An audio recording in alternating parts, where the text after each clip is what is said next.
Promesse biblique du jour. Aujourd'hui, voyons ensemble 4 caractéristiques de la foi selon la Bible. Lisons ensemble Hébreux chapitre 11 verset 6. Or, sans la foi, il est impossible de lui être agréable, car il faut que celui qui s'approche de Dieu croie que Dieu existe et qu'il est le rémunérateur de ceux qui le cherchent. La foi est l'un des piliers de la vie chrétienne. En plus d'être une condition indispensable pour plaire à Dieu, c'est l'arme ultime face aux défis et aux difficultés que nous vivons au quotidien. Cela dit, bon nombre de chrétiens ont encore du mal à l'exercer dans son authenticité. Aujourd'hui, si tu es dans ce cas, je t'invite à découvrir ces 4 caractéristiques de la foi selon la parole de Dieu. Et à toi de méditer cette parole. Première caractéristique aujourd'hui, la foi est sincère.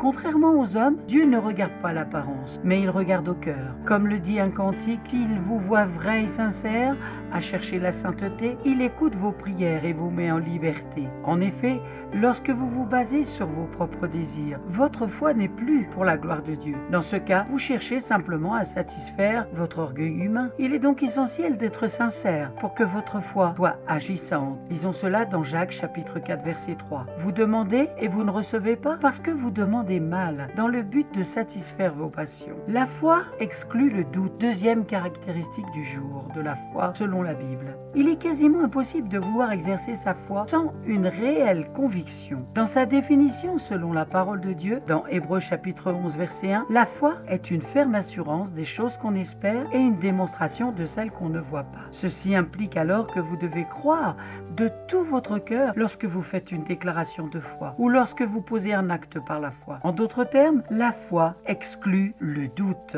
Troisième caractéristique de la foi selon la Bible, la foi est violente. Oui, cela peut paraître étrange, mais la foi dans son authenticité fait souvent appel à une certaine violence. Il ne s'agit certes pas d'une violence physique, mais d'une violence intérieure due à un ardent désir de changer une situation. En effet, c'est généralement face à des circonstances qui veulent nous condamner nous-mêmes ou notre entourage que nous sommes amenés à exercer notre foi. Nous sommes alors appelés à nous lever, à faire face à l'adversité, à dire non avec vigueur aux déclarations des ténèbres, à appeler les choses qui n'existent pas à l'existence. Tout ceci ne se fera pas dans la douceur, ah non, mais avec un certain zèle, avec l'autorité que nous a conférée le Seigneur. D'autant plus qu'il ne nous a pas donné un esprit de timidité, mais un esprit de force, d'amour et de sagesse. Et la quatrième caractéristique de la foi selon la Bible, la foi victorieuse. C'est une réalité. La foi nous permet de remporter tant et tant de victoires. Nombreux sont ces héros de la Bible qui ont accompli des choses grandioses parce qu'ils ont eu foi en la parole de Dieu. Il ne s'agit pas d'un fait révolu, puisque le Seigneur demeure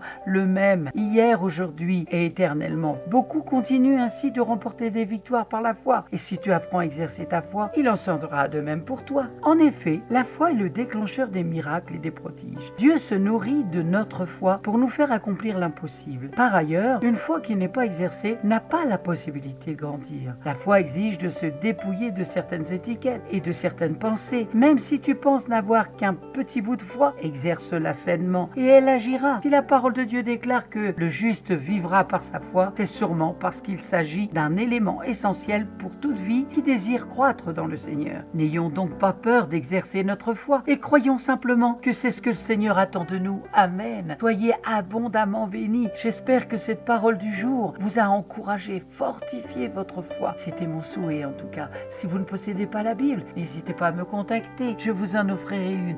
Soyez abondamment bénis. À très bientôt.